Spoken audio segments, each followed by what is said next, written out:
سے مخاطب ہونے والے ہیں قائد انقلاب۔ اس سے قبل قائد انقلاب کے سامنے میں مصطفی اسٹوڈنٹس موومنٹ کے ان شاہینوں کے جذبات کچھ یوں رکھوں گا کہ اے قائد لاسانی، اے دانش برہانی، تم سچ کی نگہبانی، باطل کی پریشانی، قندیل ہو عرفانی، اے شب کو گلا تجھ سے کیوں شمع جلاتے ہو، نفرت کو شکایت ہے کیوں آگ بجھاتے ہو، کانٹوں کو یہ شکوہ ہے کیوں پھول کھلاتے ہو، کیوں جبر کی بستی میں آواز اٹھاتے ہو، جو نقش کہن ابھرے تم اس کو مٹاتے ہو، لرزاں ہے ہر ایک مرحب ابھرے ہو قضا بن کر، نالاہ کے آئے ہو کیوں شیر خدا بن کر، بدلے گا رخ گردش ایام کو پھرنا ہے، طاغوت کے خرمن میں بجلی کو تو گرنا ہے، سر پہ ہے تیرے سایہ رحمت کی گھٹاؤں کا، بہنوں کی رداؤں کا،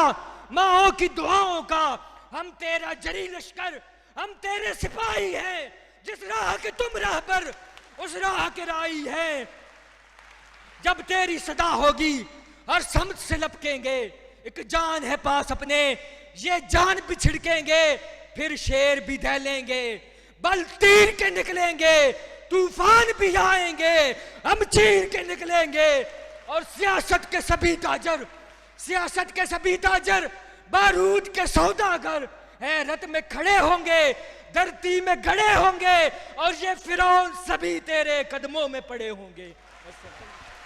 طلبہ کی قوت، طلبہ کی قوت، طلبہ کی قوت، قوت ہی قوت، قوت کا نعرہ، سالار اعلیٰ، اقدار اعلیٰ، ایک جام سے بڑھ کر، ایک جام سے بڑھ کر، میں مر بھی گیا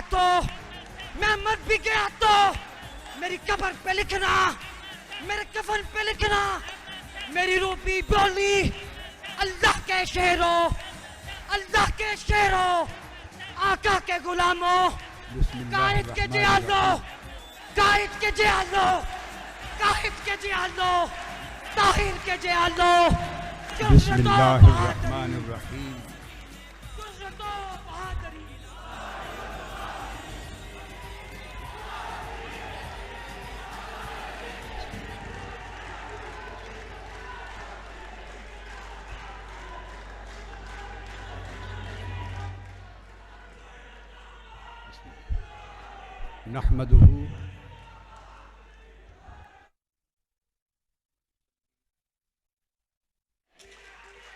نحمده ونصلي ونسلم على رسوله الكريم، اما بعد، بسم اللہ الرحمن الرحیم۔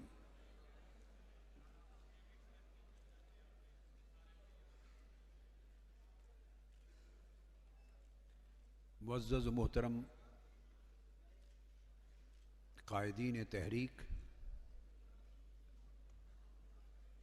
عزیزم عرفان یوسف صدر مصطفی اسٹوڈنٹس موومنٹ، عزیزم مظہر علوی صدر منہاج القرآن یوتھ لیگ،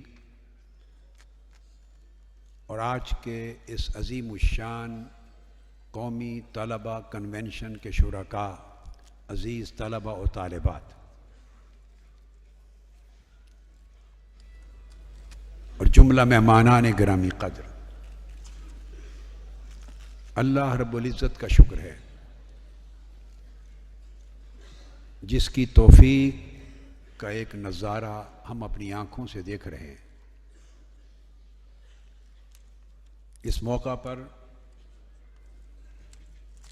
میں عرفان یوسف اور مصطفی اسٹوڈنٹس موومنٹ کی پوری ٹیم کو، اس قومی طلبہ کنونشن کے جملہ آرگنائزرز کو، مرکزی، صوبائی، زونل، ڈویژنل، ڈسٹرکٹ، تحصیل اور نچلی سطحوں تک کے تمام مصطفی اسٹوڈنٹس موومنٹ کے کارکنان کو، اور منہاج القرآن یوتھ لیگ کے جملہ کارکنان اور تنظیمات کے ذمہ داران کو صمیم قلب سے مبارکباد پیش کرتا ہوں۔ انہوں نے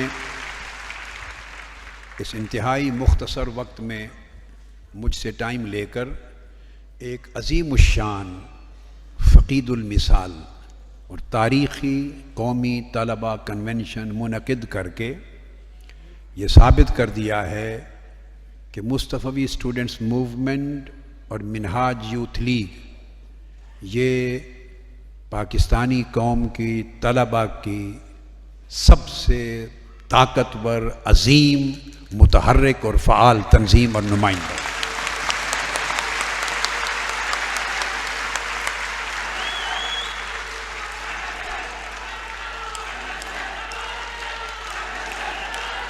اس وقت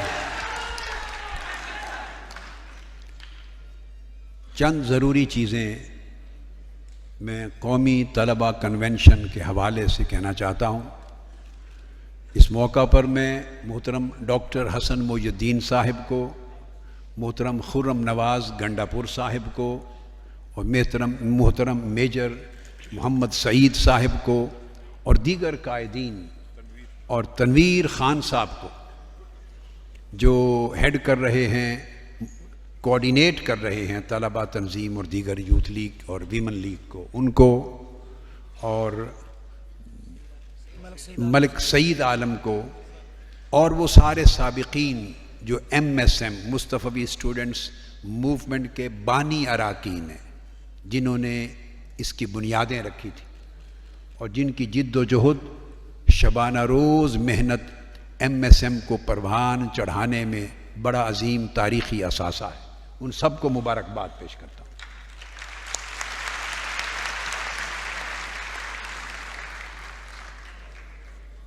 طلبہ پوری تاریخ انسانیت میں اور نوجوان، طلبہ اور نوجوان، یہ ہر تحریک کا اور ہر انقلاب کا سرمایہ رہے ہیں اور حرابل دستہ رہے ہیں۔ 1799 کا انقلاب فرانس تھا تو تب بھی اس کا حرابل دستہ نوجوان تھے، خواہ وہ طلبہ تھے یا غیر طلبہ تھے۔ 1917 کا انقلاب روس تھا تو اس کا بھی ڈیسائیسو رول نوجوانوں کے پاس اور طلبہ کے پاس تھا۔ 1949 کا انقلاب چین تھا، اس میں بھی بڑا ڈیسائیسو رول نوجوانوں نے پلے کیا تھا۔ 1947 میں قیام پاکستان عمل میں آیا، اس کا بھی نیوکلیس، تحرک اور فعالیت کا مرکز نوجوان تھے، بر صغیر ہند کے اور طلبہ تھے۔ اور بعد ازاں 1979 کا انقلاب ایران تھا، اس میں بھی نوجوان طبقے نے اور طلبہ نے بڑا امپورٹنٹ اور ڈیسائیسو رول پلے کیا۔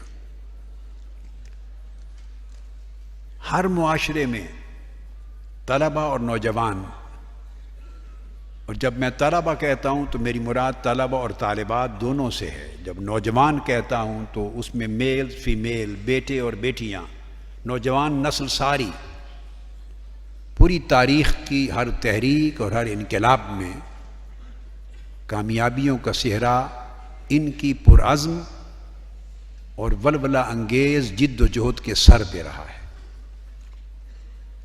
اور میں مبارکباد دیتا ہوں بار دیگر مصطفوی اسٹوڈنٹس موومنٹ اور منہاج القرآن یوتھ لیگ کو کہ وہ اس عظیم تاریخی روایت کو نہ صرف برقرار رکھ رہے ہیں بلکہ پروان چڑھانے کے لیے مکمل طور پہ پرعزم ہیں۔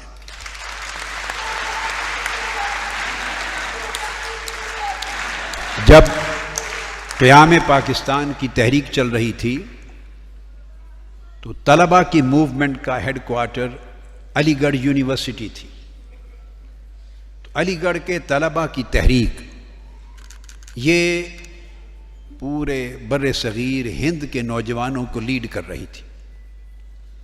اور قائد اعظم محمد علی جناح نے علی گڑھ کے طلباء کی تحریک کو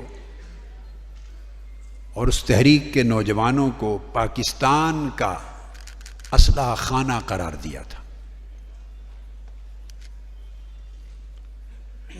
اور قائد اعظم محمد علی جناح نے کہا تھا کہ آج کے یہ نوجوان پاکستان میں کل کے معمار ہوں گے.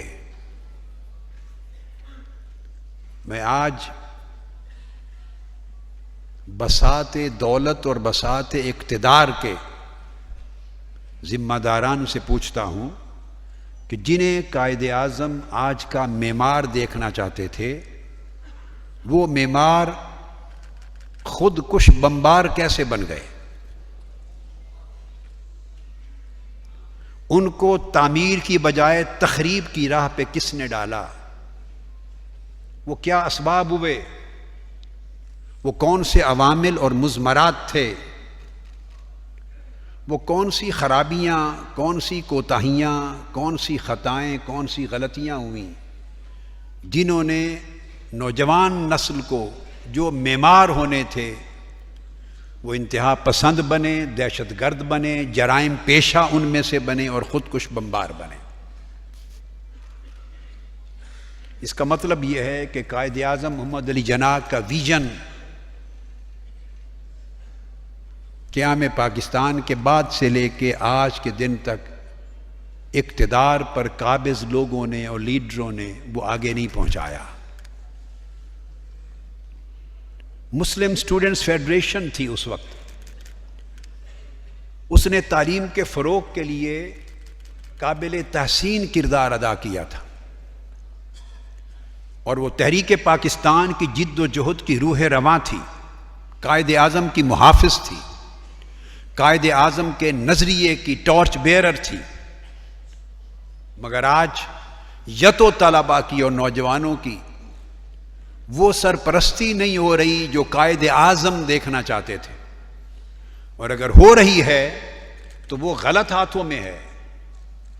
غلط ویژن دیا جا رہا ہے، غلط آئیڈیالوجی دی جا رہی ہے، انہیں غلط راستوں پر گامزن کیا جا رہا ہے یا غلط راستوں پر چلنے پہ مجبور کیا جا رہا ہے. ان کے مقاصد تبدیل ہو گئے اور اس کا خمیازہ پوری قوم کو بھگتنا پڑا. یہاں پر میں ایک بات کہنا چاہتا ہوں، جس طرح میں نے ان تحریکوں اور ان انقلابات کا ذکر کیا جنہوں نے قومیں بنائیں، جنہوں نے حالات بدلے، کہ ان میں طلباء کا اور نوجوانوں کا ایک بڑا پازیٹیو ڈیسائیسو رول رہا، وہاں یاد رکھ لیں اگر وہ سرپرستی نہ ہو، اگر وہ ویژن نہ ہو، اگر وہ گائیڈنس نہ ہو اور انہیں ان قیمتی اصولوں پر گامزن رکھنے کا ماحول لیڈرشپ نہ دے، حکمران مہیا نہ کریں، وہ نظام نہ مہیا کریں جس نظام سے انوائرمنٹ جنم لیتا ہے، جس نظام سے پازیٹیو ایٹماسفیئر جنم لیتا ہے، جو ان کی قدروں کا تحفظ کرتا ہے، ان کی سوچوں کو پروان چڑھاتا ہے، ان کی سیرت و کردار کی تشکیل کرتا ہے اور ان کی شخصیتوں کی آبیاری کرتا ہے اور انہیں مستقبل کا معمار بنانے کی گارنٹی دیتا ہے. اگر یہ کام نہ ہو تو یہ نوجوان جب تعمیر کی بجائے تخریب کی راہ پہ چل نکلیں تو پھر غلط تحریکیں، دہشت گردی کی تحریکیں، جرائم پیشہ جد و جہد اور سٹرگلز، ان کا بھی نیوکلیس نوجوان بن جاتے ہیں، وہ بکھر جاتے ہیں، وہ بگڑ جاتے ہیں. اس لیے آپ نے دیکھا کہ تحریک طالبان میں بھی لیڈنگ رول پھر ان نوجوانوں کا تھا جن کو صحیح گائیڈ لائن میسر نہ تھی. ایک وقت ان کے سامنے ایک مقصدیت تھی کہ اپنی سرزمین کو، افغانستان کو رشین انویژن سے آزاد کروانا ہے، مگر جو ہی وہ ابتدائی منزل حاصل ہوئی تو چونکہ پراپر رہنمائی نہ تھی انہوں نے ہتھیار اٹھا لیے اور چلتے چلتے انتہا پسند بنے، دہشت گرد بنے اور قتل و غارت گری اور فتنہ اور فساد انگیزی پہ جا کے وہ تحریک منتج ہوئی. القاعدہ بنی تو اس کو بھی لیڈ کرنے والے نوجوان تھے جو گمراہ ہو گئے تھے، جنہیں پھر لوکل قوتوں نے اور بین الاقوامی قوتوں نے اپنے ناپاک عزائم کے لیے استعمال کیا مکتی بہانی کی تحریک میں بھی نوجوان استعمال ہوئے. اس وقت سیاسی قوتیں اپنے ناپاک عزائم کے لیے انہیں استعمال کر گئیں. کیوں؟ ان کے سامنے ویژن نہیں تھا، مقصدیت نہیں تھی، کوئی منزل نہیں تھی، رہنمائی نہیں تھی. پھر داعش بنائی گئی تو وہ بھی نوجوانوں کے ذریعے، جس نے قتل و غارت گری اور دہشت گردی کی انتہا کر دی، جس کی مثال پچھلے 20-30 سال کی دہشت گردی میں نہیں ملتی. اگر سٹریٹ کرائم کی موومنٹس کو دیکھیں، جو گلیوں میں سٹریٹ کرائم ہو رہے ہیں، اس میں بھی نوجوان پیش ہوتے ہیں. ایسا کیوں ہوتا ہے؟ کبھی یہ معمار ہوتے ہیں، کبھی یہی نوجوان خودکش بمبار ہوتے ہیں. ایسا کیوں ہوتا ہے؟ اگر نوجوانوں کو ایڈریس کیا جائے گا، ان کو اٹینڈ کیا جائے گا، ان کی فکری، ذہنی، علمی، شخصیتی، عملی، سیرتی ضروریات کو پورا کیا جائے گا، انہیں معمار بننے کے قابل بنانے کا سازگار ماحول مہیا کیا جائے گا، تو یہ معمار بنیں گے. ان کے اندر وہ پوٹینشل ہوتا ہے. جب تاجدار کائنات نے تحریک کا آغاز کیا تو ان کا بھی لبیک کہنے والے نوجوان صحابہ تھے. 9-10 سال کی عمر سے لے کر 35 سال کی عمر تک ہزاروں کی تعداد میں صحابہ تھے جو جانوں کی قربانیاں دے رہے تھے، مگر ان کے سامنے ایک ویژن تھا، ایک منزل تھی، ایک لیڈرشپ تھی، ایک اصول تھا، ایک ضابطہ تھا، ایک سیرت تھی، ایک کردار تھا، ایک اسوہ تھا. وہ اسوہ کسی کو ابو بکر بنا رہا تھا، کسی کو عمر بنا رہا تھا، کوئی اسوہ علی ہو رہا تھا، کوئی ابو عبیدہ بن الجراح ہو رہا تھا. یہ وہی جوان،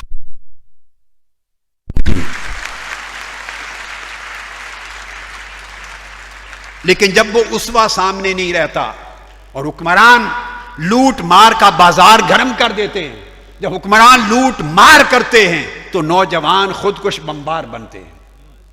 جب حکمران حرام خوری کرتے ہیں، کرپشن کرتے ہیں، وہ قوم کو قوم نہیں سمجھتے، قوم کے بیٹے بیٹی کو اپنا بیٹا بیٹی نہیں سمجھتے اور ان کا مستقبل نہیں بناتے، اپنے گھرانے کا مستقبل بناتے ہیں، تو یہ ایڈریس نہیں ہوتے، اٹینڈ نہیں ہوتے، یہ خودکش بمبار نہیں بنیں گے تو کیا بنیں گے؟ ان کی تعمیری صلاحیتیں تخریب کاری پہ لگ جاتی. آج ضرب عزم میں جو پاکستانی افواج لڑ رہی ہیں، جو جنگ لڑ رہی ہیں، جہاد کر رہی ہیں، ان کی میجورٹی بھی جوان ہے پاکستان کے افواج کے. لیکن میں یہ بتانا چاہتا ہوں کہ ضرب عزم، دہشت گردی کے خاتمے میں افواج پاکستان کا کردار ناقابل فراموش اور لائق تحسین ہے. مگر میں ان سالاروں کو بتانا چاہتا ہوں اور ان مجاہدوں کو جو جان کی بازی لگا رہے ہیں کہ آپ کی ضرب عزم کے مقابلے میں آپ ہی کے ملک کے سیاسی حکمران اس ضرب عزم کو ناکام کر کے دہشت گردوں کی سرپرستی کر رہے ہیں.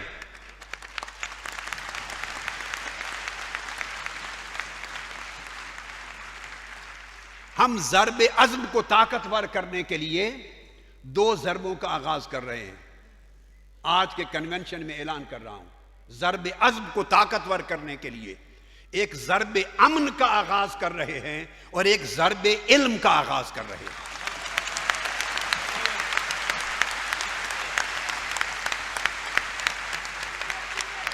ضرب امن کے ذریعے افواج پاکستان اور جوان افواج پاکستان کے وہ جانوں کا نذرانہ دے کر ایگزسٹنگ ٹیرورزم کو ختم کرنے کی جنگ لڑ رہے ہیں.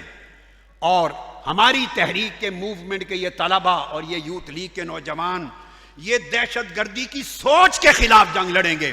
آپ پاکستان کی زمین سے دہشت گردی کا خاتمہ کریں، ہم پاکستان پہ بسنے والوں کے ذہنوں کی زمین سے دہشت گردی کا خاتمہ کریں.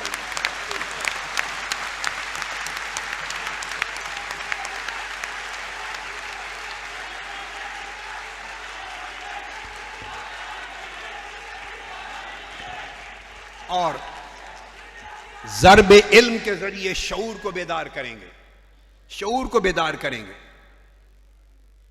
یہاں پر میں بتانا چاہتا ہوں، میں نے جب جملہ بولا کہ حکمران دہشت گردی کی سرپرستی کر رہے ہیں، میں نے یوں ہی نہیں بول دیا، میں نے سوچ سمجھ کے کہا ہے، ذمہ داری سے کہا ہے۔ آپ سوال کر سکتے ہیں کیوں، آپ مجھ سے پوچھ سکتے ہیں کیسے کر رہے ہیں، کیسے؟ میں آپ کو جینون بات کرتا ہوں، اگر کسی کے اندر ایمانداری اور دیانت کے ساتھ حقائق کو فیس کرنے کی جرت ہے تو مجھے جواب دے۔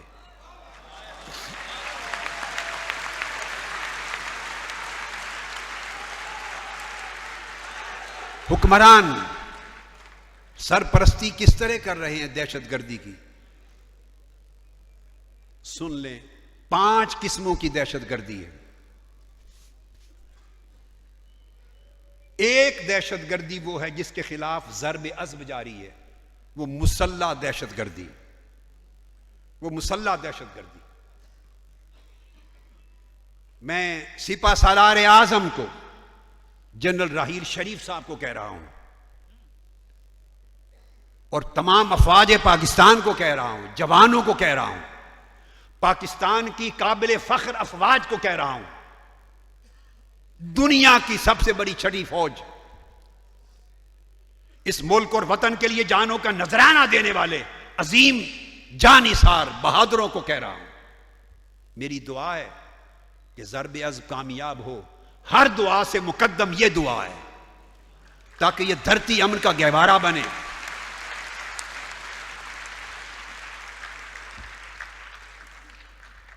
مگر میں جو گزارش کر رہا ہوں اس کو توجہ سے سنیں۔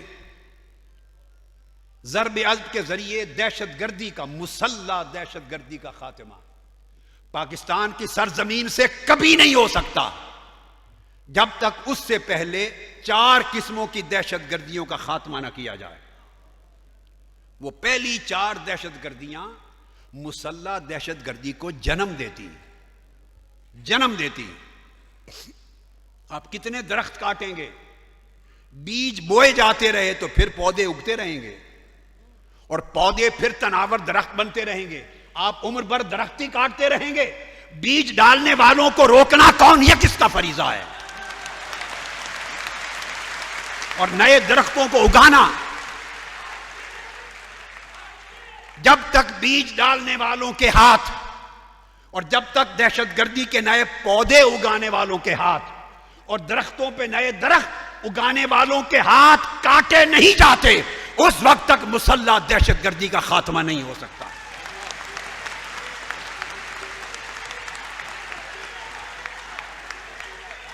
اب آپ پوچھ سکتے ہیں وہ 4 دہشت گردیاں وہ کیا ہیں جو مسلح دہشت گردی کو جنم دیتی ہیں؟ ایک ہے سیاسی دہشت گردی، ایک ہے معاشی دہشت گردی، ایک ہے قانونی دہشت گردی، ایک ہے نظریاتی دہشت گردی۔ یہ 4 دہشت گردیاں میں افواج پاکستان کے ہر چھوٹے بڑے ذمہ دار کو، ان کو اپنی محبتوں کے ساتھ، نیک چاہتوں کے ساتھ، تمناؤں کے ساتھ، دعاؤں کے ساتھ، ان کی کامیابی کی دعاؤں کے ساتھ یہ نصیحت کرنا چاہتا ہوں۔ میری عمر گزری ہے سبجیکٹ کو پڑھتے ہوئے، اور میں نے صرف اہل پاکستان کو نہیں، مشرق سے مغرب تک پوری مغربی دنیا کے بڑے بڑے داناؤں کو بھی سمجھایا ہے سبجیکٹ۔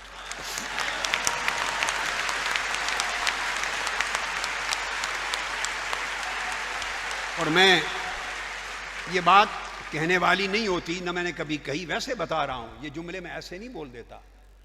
یعنی دنیا کے چوٹی کے لوگ جو اس چیز کے ذمہ داران ہوتے ہیں، کبھی 8-8، کبھی 24-24، کبھی 100-100، کبھی 150-150، 10 بستہ گھنٹوں میرے سامنے بیٹھ کے یہ سبجیکٹ سمجھتے ہیں۔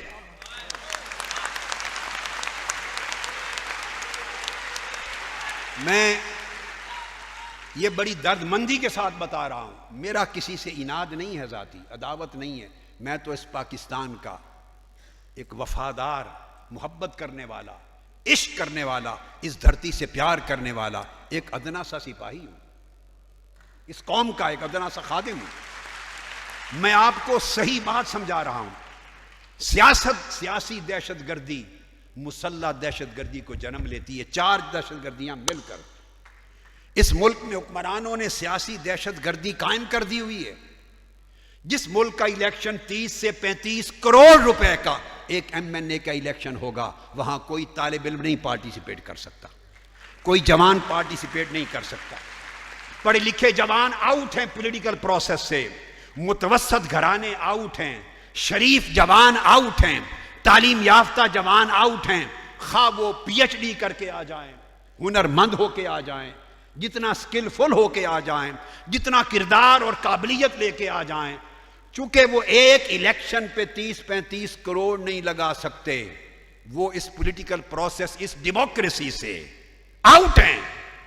تو جب اس ملک کے 99.99% طبقات اس سو کال ڈیموکریسی اور انتخابات کے پروسیس سے آؤٹ ہیں، یہ سیاسی دہشت گردی نہیں تو اور کیا ہے.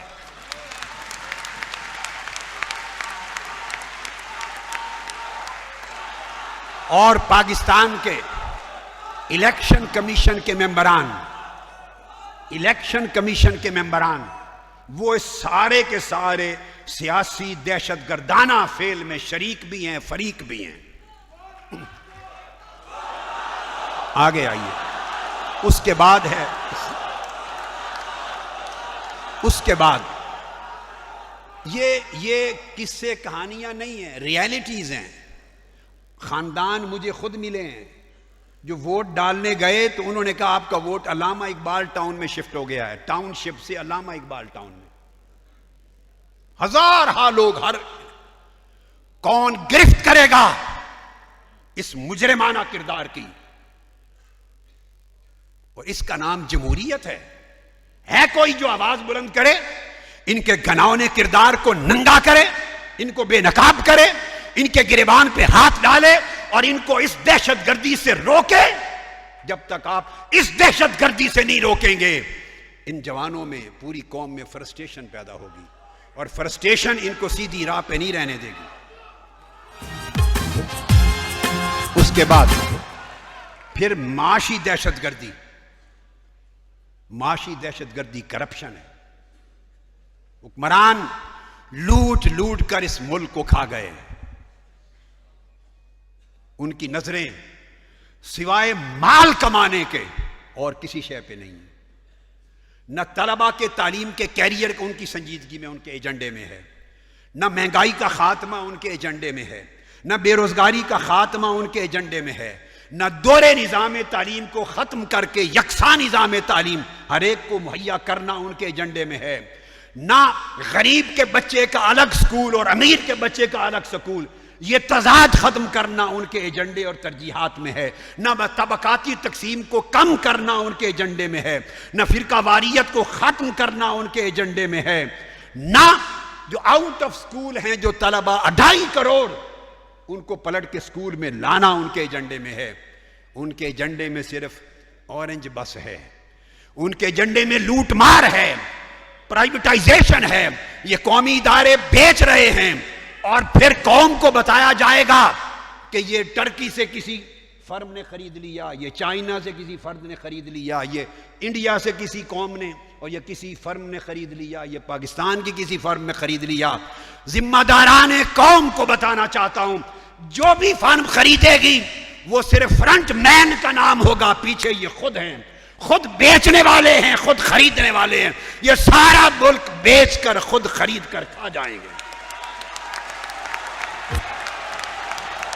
مل کے سب کہو گو نواز گو، گو نواز گو، گو نواز گو، گو نواز گو. قوم کا ہر ادارہ، خواہ فوج پاکستان کا ہے، خواہ عدلیہ کا ہے، خواہ انتظامیہ کا ہے، خواہ پارلیمنٹ کا ہے، خواہ قوم ہے، من حیث الکل ہر کوئی قائد اعظم محمد علی جناح کا قرض خواہ ہے. ہم سب پر ان خونوں اور جانوں کا قرضہ ہے جو قیام پاکستان کے وقت جو خون بہہ گئے تھے، جنہوں نے جانی قربانیاں دے کر پاکستان بنایا تھا. ان عزتوں کا قرض ہے جو لٹ گئی تھی، ان کاروباروں کا قرض ہے جو بکھر گئے تھے، جنہوں نے یہ دھرتی پاکستان بنانے کے لیے بالکل لٹ گئے تھے. انہیں کیا خبر تھا کہ ہم لٹ رہے ہیں لوٹنے والوں کے لیے؟ کیا وہ لوٹنے والوں کے لیے لٹے تھے؟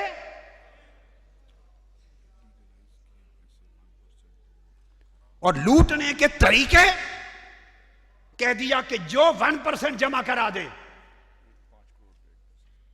5 کروڑ پر جو 1% جمع کرا دے وہ ٹیکس ختم، پوچھ گچھ بھی ختم. بلیک منی کو وائٹ کرنے کے لیے بیٹھے ہیں. مجھے امریکہ کا بتا دیں، کینیڈا بتا دیں، انگلینڈ بتا دیں، رشیا بتا دیں، چائنا بتا دیں، جرمنی بتا دیں، فرانس بتا دیں، بیلجیم بتا دیں، اسپین بتا دیں، اٹلی بتا دیں، جاپان بتا دیں، ساؤتھ کوریا بتا دیں، دنیا کی کئی ملکوں میں چلے جائیں، حکومتیں بلیک منی کو ختم کرتی ہیں یا بلیک کو وائٹ کرتی ہیں بیٹھ کر؟ یہ کون فائدہ اٹھائے گا؟ جو 2.5-3 سال میں انہوں نے لوٹا ہے، اتنا لوٹا ہے کہ انہیں اب پیسے رکھنے کی جگہ نہیں رہی. جب ٹرانزیکشنز ہوتی ہیں باہر کے بینکوں میں تو ریکارڈ آ جاتے ہیں. اب ٹرانزیکشن پکڑی جاتی ہیں، ہر چیز پر جواب طلبی پوچھ گچھ ہوتی ہے. اب وہ آسانی نہیں رہی، لہذا چاہتے ہیں کہ اب پیسہ لوٹ کر لے جائیں تو لے جائیں کہاں؟ اس کو ملک کے اندر نیا قانون بنا کے وائٹ منی بنایا جا رہا ہے کوئی ایسے جرائم کو روکنے والا اور قائد اعظم کے سامنے سرخرو ہونے والا؟ ہم تو آواز حق بلند کرتے رہیں گے، ہم جنگ لڑتے رہیں گے، اپنی منزل کو پانے تک نہ رکے ہیں، نہ تھکے ہیں، نہ ڈرے ہیں، نہ جھکے ہیں، بڑھتے رہیں گے. مگر اور اداروں کو بھی کام ادا کرنا ہوگا.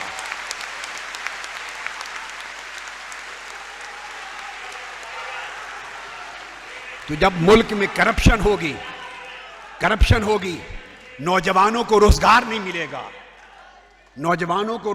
ملے گا، عدل اور انصاف نہیں ملے گا روزگار، تو وہ دہشت گرد بنیں گے. دہشت گرد ان کو انرول کریں گے، پھر داعش کے 50 ہزار لاکھ روپے ماہانہ تنخواہ پہ ایجنٹ بنیں گے. داعش بھی امپورٹ کی جا رہی ہے. دہشت گردوں کے خلاف ضرب عزم کا جہاد کرنے والوں، آپ کو خبر ہو آپ ادھر لڑ رہے ہیں، آپ کی پشت پیچھے داعش امپورٹ کی جا رہی ہے، تاکہ اتنے فرنٹ کھل جائیں کہ پھر ضرب عزم کے لیے کوئی جگہ نہ بچے. معاشی دہشت گردی کے علاوہ نظریاتی دہشت گردی، قانونی دہشت گردی، ماڈل ٹاؤن کے 17 جون کا واقعہ، اس سے بڑھ کر قانونی ریاستی دہشت گردی کی کوئی مثال نہیں ہے. ساری قوم نے دیکھا، 10-12 گھنٹے تک پولیس نے، ریاستی ادارے نے گولیاں چلائیں، 14 لاشیں گرا دیں، 90 جسم زخمی کر دیے. اسلام آباد اور 12 اگست کو ملا کے ٹوٹل 24 لاشیں گرا دیں. آج کا دن ہم کے اداروں میں دھکے کھاتے پھرتے ہیں، وکیلوں پہ وکیل کرتے پھرتے ہیں، اور آج جو ہماری ایف آئی آر ہماری مدعیت میں، وہ ایف آئی آر جو جنرل راحیل شریف صاحب آپ نے کٹوائی تھی، اور آپ کے دباؤ کے بغیر وہ ایف آئی آر کٹ نہیں رہی تھی. ہم سب کچھ کر چکے تھے. جو سپہ سالار اعظم کے مداخلت پر ایف آئی آر کٹی تھی، اس ہماری ایف آئی آر پر جو ہمارے گواہ تھے، ہمارے گواہ اور ہمارے مضروب جن پہ گولیاں چلی، انہی کو پولیس نے ان پہ فرد جرم لگوا کے ان کو ہمارا ملزم بنا دیا ہے. لعنت ہے ایسے نظام پر.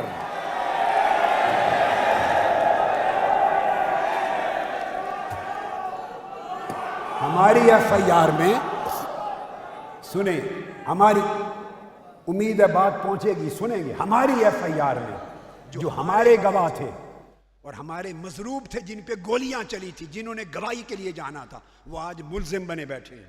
ہم ان کی ضمانتیں کروا رہے ہیں. جب آپ انصاف کو اس طرح ذبح کر دیں گے اور ذبح ہوتا رہے گا، قوم دیکھے گی، اور 1.5 سال گزر گیا، انصاف کا کوئی راستہ دکھائی نہیں دے رہا. کیا پھر وہ کوئی ایک نیا اسلام آباد کا مارچ چاہتے؟ کیا پھر ایک دھرنا چاہتے؟